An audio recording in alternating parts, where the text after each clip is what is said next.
श्री राधा कृष्ण भगवान की जय।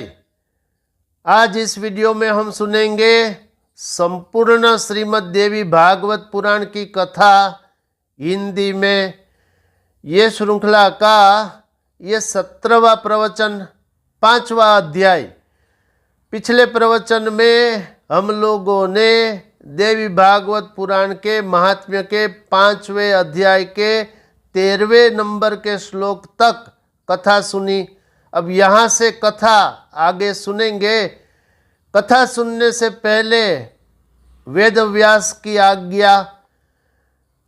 भगवान ने कहा, जो मनुष्य देवी भागवत पुराण की कथा क्षण मात्र भी श्रद्धा भक्ति से सुनता है, उस मनुष्य की कभी दुर्गति नहीं होती। ये वेद व्यास ने महात्म्य के प्रथम अध्याय के 25वें नंबर के श्लोक में ये कह दिया। इसलिए कथा सुननी चाहिए और श्रद्धा भक्ति पूर्वक ही सुननी चाहिए।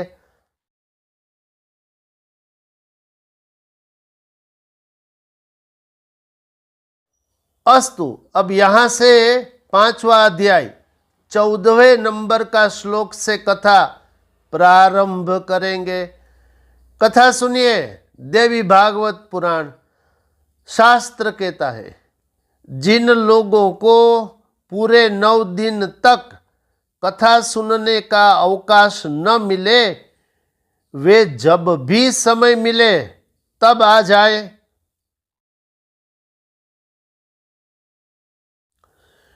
क्योंकि यज्ञ में क्षण भर भी पहुंच जाना विशेष पुण्यदायक होता है।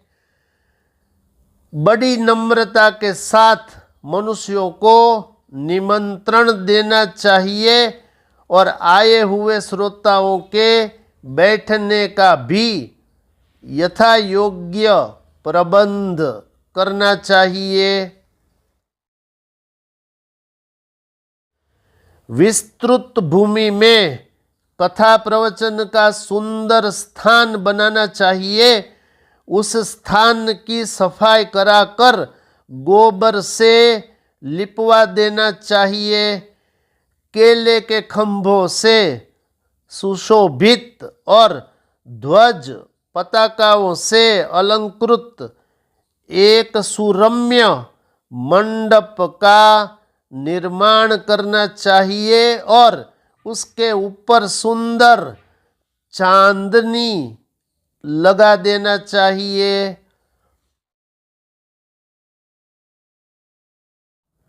कथावाचक का आसन दिव्य तथा सुखकर आस्तरण से युक्त होना चाहिए।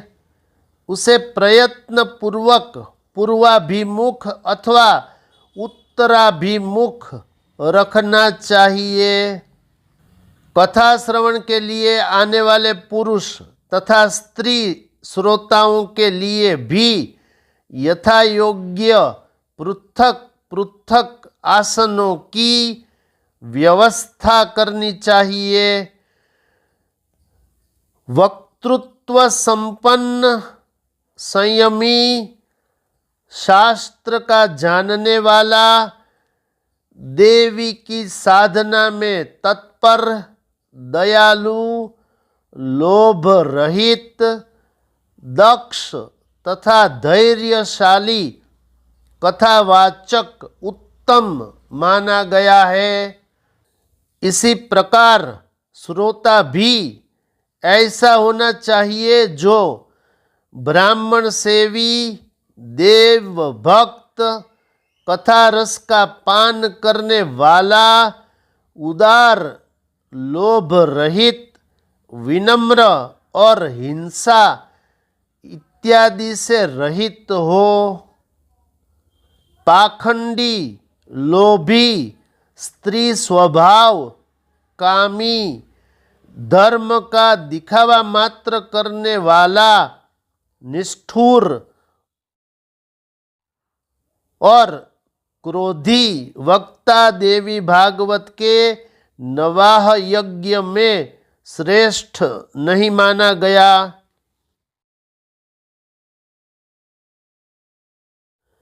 श्रोताओं की शंकाओं के निवारण हेतु कथावाचक के साथ एक ऐसा सहायक भी लगा देना चाहिए जो पंडित, गुणवान, शांत तथा श्रोताओं को समझाने में कुशल हो। कथा प्रारंभ होने के एक दिन पूर्व ही वक्ता एवं श्रोतागणों को क्षौर कर्म करा लेना चाहिए।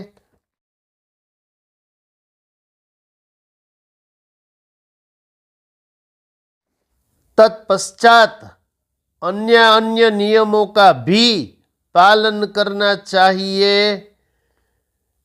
उस दिन शौच आदि से निवृत्त होकर सूर्योदय की बेला में ही स्नान कर लेना चाहिए। संध्या तथा तर्पण इत्यादि नित्य कर्म संक्षेप में ही करना चाहिए।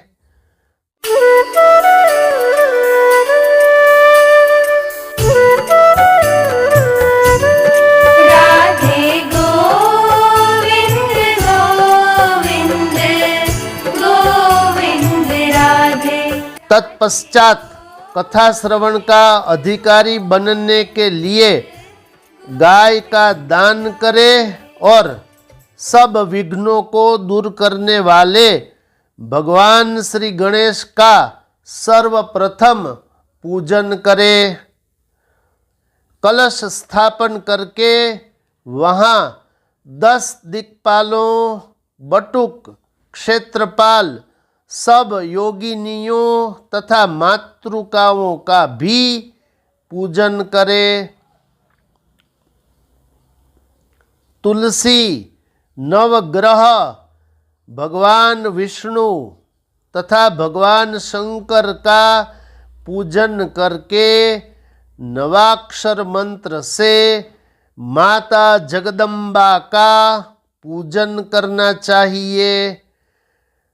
तत्पश्चात सुंदर अक्षरों में लिखी हुई माता भगवती की वाग्मयी मूर्ति स्वरूप श्रीमद् देवी भागवत पुराण की पुस्तक को सब उपचारों से विधिवत पूजा करके कथा की निर्विघ्न समाप्ति के लिए 5 विद्वान ब्राह्मणों का वरण करना चाहिए। उनसे निरंतर नवारण मंत्र का जप एवं दुर्गा सप्तशती का पाठ कराना चाहिए।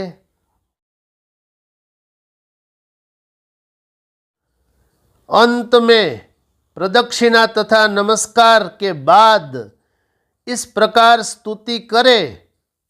हे कात्यायनी, हे महामाये, हे भुवनेश्वरी, हे कृपामये, हे भवानी, मैं संसार सागर में डूब रहा हूँ, मेरा उद्धार कीजिए तथा हे ब्रह्मा विष्णु महेश से पूजनीया हे माँ जगदम्बिका, मेरे ऊपर प्रसन्न हो जाइए। हे देवी, आप मुझे मनोवांछित वर प्रदान करिए, आपको बार बार नमस्कार है। इस प्रकार प्रार्थना करके स्वस्थ चित्त होकर कथा सुने।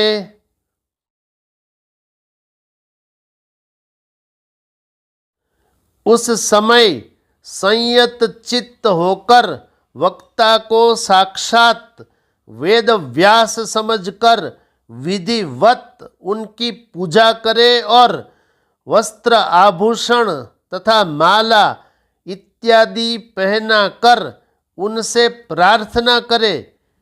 हे समस्त शास्त्र तथा पुराण इतिहास के ज्ञाता हे व्यास जी, आपको नमस्कार है। आप कथा रूपी चंद्रमा की ज्योति से हमारे अंतःकरण के अंधकार समूह को नष्ट कीजिए।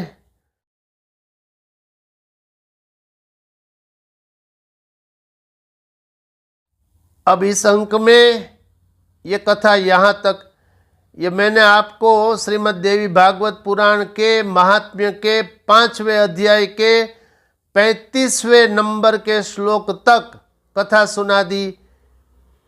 शेष कथा आने वाले प्रवचनों में।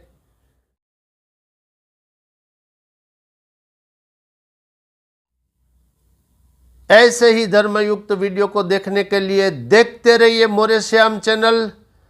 जो प्रथम बार आए हैं कृपया इस चैनल को सब्सक्राइब करिए, इसे लाइक शेयर कमेंट्स भी करिए। शेष फिर कभी।